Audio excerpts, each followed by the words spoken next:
আসসালামু আলাইকুম বন্ধুরা, সকলে কেমন আছেন? আল্লাহর রহমতে আলহামদুলিল্লাহ আমি অনেক অনেক ভালো আছি। বন্ধুরা, আজ আমি ভীষণ মজাদার একটা রেসিপি তৈরি করে আপনাদের সাথে শেয়ার করব। রেসিপিটার নাম হচ্ছে বিয়ে বাড়ির স্বাদের চিকেন ফ্রাই।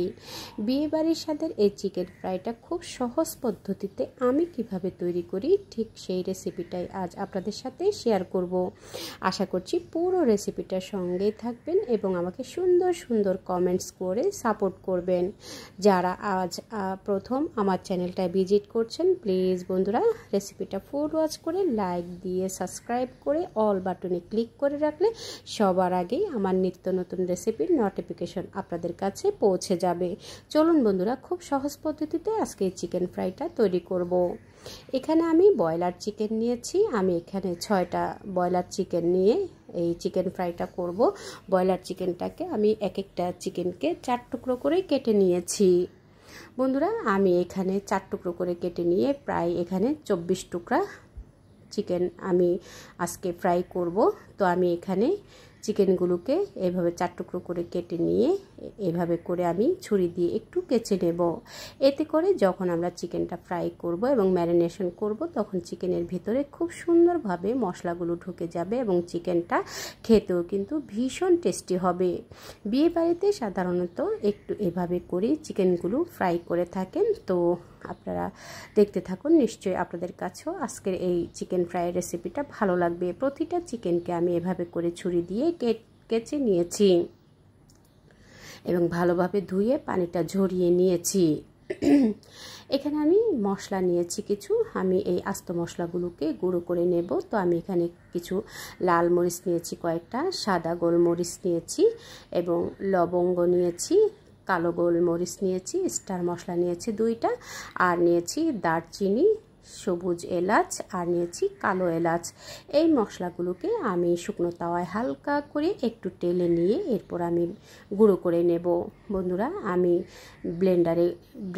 ব্লেন্ডারে মশলাগুলোকে গুঁড়ো করে নেব। আপনারা চাইলে শিলপাটাতে এই মশলাগুলোকে গুঁড়ো করে নিতে পারেন। তো এই মশলাগুলোকে আমি একটু হালকা করে ভেজে নিয়ে ঠিক এভাবে করে আমি ব্লেন্ডারে গুঁড়োটা করে নিয়েছি। এখানে আমার প্রায় হাফ কাপের মতো মশলার গুঁড়ো হয়েছে। যেহেতু আমি 6টা চিকেন রান্না করব, 6টা চিকেনের জন্য আমার এখানে পারফেক্ট একটা মশলা, স্পেশাল মশলা আমি তৈরি করে নিয়েছি। তো মশলাটা আমি সাইডে রেখে দেব। এখন আমি চুলাতে একটা প্যান বসিয়ে দিয়ে এখানে আমি 1 কাপের মতো সয়াবিন তেল দিয়ে দেব। তেলটা একটু গরম হয়ে আসলে এরপর আমি এখানে দিয়ে দেব হাফ কাপ পেঁয়াজ কুচি। পেঁয়াজটাকে একটু হালকা করে ভেজে নিয়ে আমি ভেজে নেব। খুব বেশি গাঢ় কালার করব না, একটু হালকা বাদামি কালার হয়ে আসলে এরপর আমি এখানে দিয়ে দেব আদা রসুনের পেস্ট। আমি এখানে 1 কাপ পরিমাণ আদা রসুনের পেস্ট দিয়ে দেব। আমি আমার উপকরণ অনুযায়ী কিন্তু মশলাগুলো ব্যবহার করব। আপনারা আপনাদের উপকরণ অনুযায়ী মশলাগুলো বাড়িয়ে কমিয়ে নিয়ে রেসিপিটা তৈরি করে নিতে পারবেন। তো বন্ধুরা, এখানে 1 কাপ পরিমাণ দিয়ে দিলাম আদা রসুনের পেস্ট। পেঁয়াজটাকে আমি আগের থেকে একটু হালকা বাদামি কালার করে ভেজে নিয়েছি। খুব বেশি গাঢ় কালার করিনি, হালকা বাদামি কালার করে ভেজে নিয়ে এখন আমি আদা রসুনের পেস্টটা দিয়ে আদা রসুনটাকে একটু তেলে ভেজে নিয়েছি। এতে করে খুব সুন্দর একটা ফ্লেভার আসবে এবং আদা রসুনের কাঁচা গন্ধটাও দূর হয়ে যাবে। স্বাদ মতো লবণ দিয়ে দিলাম, টালা জিরার গুঁড়া দিয়ে দিলাম 1 টেবিল চামচ, লাল মরিচের গুঁড়া দিয়ে দিলাম 1 টেবিল চামচ এবং ধনিয়ার গুঁড়া দিয়ে দিলাম 1 টেবিল চামচ। এখন দিয়ে দেবো আমি হলুদের গুঁড়া। আমি এখানে 2 চা চামচ হলুদের গুঁড়া দিয়ে দিলাম। দিয়ে এখন আমি যে মশলাটা তৈরি করে রেখেছিলাম আগে থেকে, সেই মশলাটা আমি সম্পূর্ণ মশলাটাই দিয়ে দিয়েছি। দিয়ে মশলাগুলোকে একটু কিছুক্ষণ তেলে ভেজে নিয়ে এরপর আমি এখানে কিছুটা গরম পানি দিয়ে দেবো। গরম পানিটা দিয়ে খুব ভালো করে নেড়ে চেড়ে মশলাগুলোকে আমি খুব সুন্দরভাবে কষিয়ে নেব।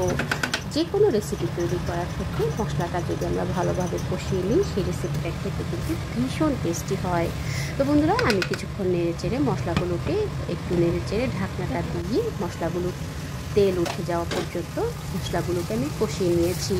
দেখুন বন্ধুরা, তেলটা ছেড়ে এসেছে মশলা থেকে সুন্দর একটা ফ্লেভারও কিন্তু ছড়িয়ে গেছে।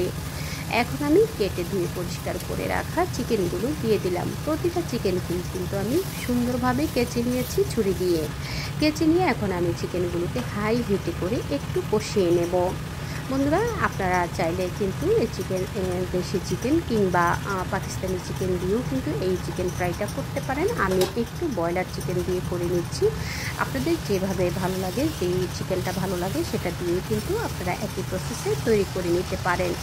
তবে যেহেতু আমি এখানে ব্রয়লার চিকেন দিয়ে করছি, এখানে আমি কোনো রকমের পানি ব্যবহার করব না। আপনারা যদি দেশি চিকেন কিংবা পাকিস্তানি চিকেন দিয়ে করেন, সেক্ষেত্রে আপনারা কষানোর ভিতরে একটু পানি দিয়ে হাফ সেদ্ধ হওয়া পর্যন্ত চিকেনগুলোকে কষিয়ে নিতে পারেন।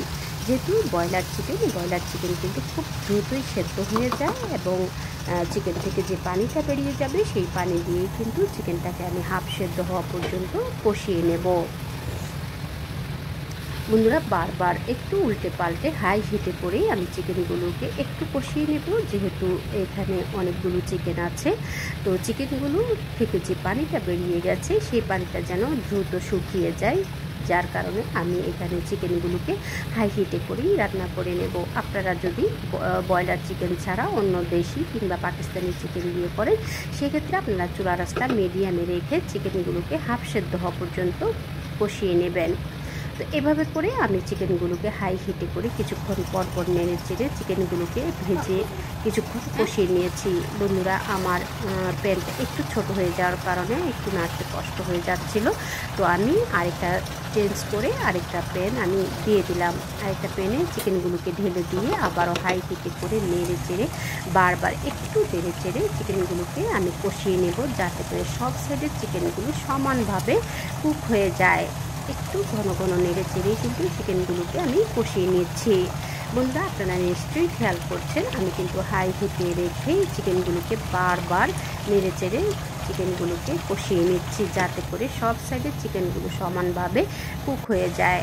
তো এভাবে করে আমি কিছুক্ষণ হাই হিটে কষিয়ে নিয়ে যখন চিকেনগুলো হাফ সেদ্ধ হয়ে এসেছে এবং পানিটাও শুকিয়ে যাবে, ঠিক সে সময় আমি চুলাটা অফ করে দিয়ে চিকেনগুলোকে একটু ঠান্ডা করে নেব। বারবার একটু ঘুরিয়ে ফিরিয়ে চিকেনগুলোকে আমি হাফ সেদ্ধ হওয়া পর্যন্ত কষিয়ে নেব। এভাবে করে কষিয়ে নিয়ে এরপর যখন হাফ সেদ্ধ হয়ে আসবে, তখন আমি চিকেনগুলোকে চুলা থেকে নামিয়ে একটু ঠান্ডা করে নেব। এই ফাঁকে আমি চিকেনগুলো কোটিং করার জন্য একটা ব্যাটার তৈরি করে নেব। তো ব্যাটারটা তৈরি করার জন্য এখানে আমি হাফ কাপের মতো ময়দা নিয়ে নেব। বন্ধুরা, আপনারা চাইলে এই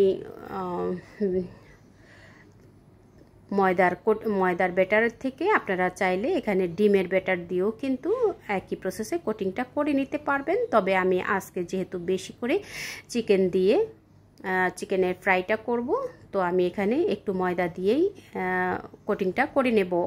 আর আপনারা চাইলে ডিম ভেঙে নিয়ে একই মশলাগুলো দিয়ে আপনারা কোটিংটা করে নিতে পারেন। তো আমি এখানে হাফ কাপ ময়দা, লাল মরিচের গুঁড়া দিয়ে দিলাম 1 টেবিল চামচ, হলুদের গুঁড়া 1 টেবিল চামচ এবং কিছুটা স্বাদ মতো লবণ দিয়ে ভালোভাবে শুকনো মশলাগুলো ময়দার সাথে মিক্স করে নিয়ে অল্প অল্প পানি দিয়ে পাতলা একটা ব্যাটার তৈরি করে নিচ্ছি। বন্ধুরা, দেখুন পাতলা করে একটা ব্যাটার তৈরি করে নিয়ে এরপর আমি খুব ভালো করে একটা হ্যান্ড হুইস্ক দিয়ে ভালোভাবে মিশিয়ে নিয়েছি। মিশিয়ে নিয়ে এখন চিকেনগুলো কিন্তু আমার ঠান্ডা হয়ে গেছে। এখন আমি ব্যাটারে চুবিয়ে, ময়দার এই ব্যাটারটা চুবিয়ে এরপর আমি ব্রেড ক্রামে এভাবে করে কোট করে নেব। তো বন্ধুরা, এটা দেখে বুঝে নেবেন আমি কিভাবে করে নিচ্ছি। আপনারা সকলেই কিন্তু কম বেশি এভাবে করে তৈরি করতে পারেন চিকেন ফ্রাই। আমি যেভাবে করছি ঠিক সেই পদ্ধতিটাই আপনাদের সাথে শেয়ার করলাম। তো বন্ধুরা, একইভাবে আমি প্রতিটা চিকেনকে এভাবে করে ময়দার ব্যাটারে চুবিয়ে এরপর আমি প্রতিটা চিকেনকেই ব্রেড ক্রামে কোট করে নেব। একই প্রসেসে সবগুলো চিকেনকেই আমি একই প্রসেসে এভাবে করে ময়দার ব্যাটারে চুবিয়ে নিয়ে এরপর আমি কোট করে নেব। আপনারা যদি ডিম দিয়ে করেন, সেক্ষেত্রে আপনারা কিছুটা গোলমরিচের পাউডার এবং স্বাদ মতো কিছুটা লবণ দিয়ে ডিমটাকে খুব ভালো করে ফেটিয়ে নিয়ে এরপর আপনারা ডিমের ব্যাটারে চুবিয়ে নিয়ে তারপরে ব্রেড ক্রামে কোট করে নিতে পারেন। তো বন্ধুরা, দেখুন সম্পূর্ণ চিকেনগুলো কিন্তু আমার কোট করে নেওয়া হয়ে গেছে। এইভাবে করে আমি 15 থেকে 20 মিনিট আমি চিকেনগুলোকে ফ্রিজের নর্মাল চেম্বারে রেখে দেব। এতে করে যে আমরা বিস্কিটের ব্রেড ক্রামের কোট করে নিয়েছি সেগুলো সুন্দরভাবে সেট হয়ে যাবে। তো বন্ধুরা 15 থেকে 20 মিনিট পরে এখন আমি চুলাতে একটা প্যান বসিয়ে দিয়ে আমি চিকেনগুলোকে নামিয়ে নিয়েছি। 15 থেকে 20 মিনিট আমি নর্মাল চেম্বারে রেখেছিলাম। আর এভাবে চাইলে আপনারা এয়ারটাইট বক্সে ভরে ডিপ ফ্রিজে ফ্রোজেন করে আপনারা সংরক্ষণ করতে পারেন। যখন প্রয়োজন তখন আপনারা ডিপ ফ্রিজ থেকে বের করে চিকেনগুলোকে ভেজে নিতে পারেন। এখন আমি চুলাতে পর্যাপ্ত পরিমাণে তেল দিয়ে দিলাম। তেলটাকে হাই হিটে করে গরম করে নিয়ে এরপর আমি প্যানে যে কটা চিকেন ধরে সেই অনুযায়ী চিকেনগুলো আমি দিয়ে দেব। দিয়ে আমি 2 থেকে 3 মিনিট চিকেনগুলোকে এক পিঠ ভেজে নেব এবং হাই হিটে করেই ভেজে নেব এবং চিকেনগুলোকে উল্টে নিয়ে এরপর আমি মিডিয়াম আঁচে করে একটু ধৈর্য সহকারে 10 থেকে 12 মিনিট উল্টে পাল্টে চিকেনগুলোকে একটু ভালোভাবে ভেজে নেব। এতে করে চিকেনের ভিতরে খুব সুন্দর একটা জুসি ভাব থাকবে এবং উপরটা সুন্দরভাবে ক্রিস্পি হবে। তো বন্ধুরা এভাবে করে আমি এখন 2 থেকে 3 মিনিট ভেজে নিয়েছি। ভেজে নিয়ে এরপর আমি চিকেনগুলোকে উল্টে দিচ্ছি। চিকেনগুলোকে উল্টে দিয়ে এরপর আমি চুলার আঁচটা মিডিয়ামে করে দেব। মিডিয়ামে করে দিয়ে বারবার উল্টে পাল্টে চিকেনগুলোকে সমানভাবে কালার হয়ে আসা পর্যন্ত চিকেনগুলোকে একটু ধৈর্য সহকারে বারবার উল্টে পাল্টে চিকেনগুলোকে সুন্দরভাবে আমি এভাবে করে ভেজে নেব। প্রায় 8 থেকে 10 মিনিট আমি চিকেনগুলোকে উল্টে পাল্টে ভেজে নিয়েছি। এখন আমি চিকেনগুলোকে তেল ঝরিয়ে তুলে নেব। আমি মিডিয়াম আঁচে করে প্রায় 8 থেকে 10 মিনিট ভেজে নিয়েছি এবং আগে যখন আমি হাই হিটে রেখেছিলাম তখন কিন্তু আমি 2 থেকে 3 মিনিট ভেজে নিয়েছি। এভাবে করে প্রায় আমার টোটাল সময় লেগেছিল 10 থেকে 12 মিনিট। তো এভাবে করে চিকেনগুলোকে আমি ভেজে তেল ঝরিয়ে তুলে নেব। একই প্রসেসে বাকি চিকেনগুলোও কিন্তু আমি ভেজে একই প্রসেসে তুলে নেব। বন্ধুরা দেখুন একটু ধৈর্য সহকারে আমরা যদি এভাবে চিকেনগুলোকে ভেজে নিই তাহলে ভিতর থেকে খুব সুন্দর একটা জুসি ভাব থাকবে এবং উপরটা ক্রিস্পি হবে, খেতেও কিন্তু ভীষণ টেস্টি হবে। তো বন্ধুরা দেখলেন তো খুব সহজেই ঝটপট করে তৈরি হয়ে গেল আমার বিয়েবাড়ির স্বাদের চিকেন ফ্রাই। আপনারাও তৈরি করবেন। আমার এই রেসিপিটা আপনাদের কাছে কেমন লাগলো কমেন্টস করে জানাবেন। আপনাদের লাইকস এবং কমেন্টস আমার নতুন নতুন রেসিপি তৈরি করতে অনেক উৎসাহ দেয়। বন্ধুরা এই বিয়েবাড়ির চিকেন ফ্রাই রেসিপিটা যদি আপনাদের কাছে কোনো অংশে একটু হলেও ভালো লেগে থাকে প্লিজ বন্ধুরা আপনারা আপনাদের টাইম লাইনে শেয়ার করে দিয়ে আপনাদের ফ্যামিলি ফ্রেন্ডসকে দেখার সুযোগ করে দেবেন। বন্ধুরা আমার চিকেন ফ্রাইটা যদি ভালো লেগে থাকে কমেন্টস করে জানাবেন। দেখা হবে পরবর্তী কোনো রেসিপির সঙ্গে। সেই পর্যন্ত সকলের সুস্থতা কামনা করছি। ভালো থাকবেন, সুস্থ থাকবেন, নিরাপদে থাকবেন। আমার ও আমার পরিবারের জন্য দোয়া করবেন। আল্লাহ হাফিজ।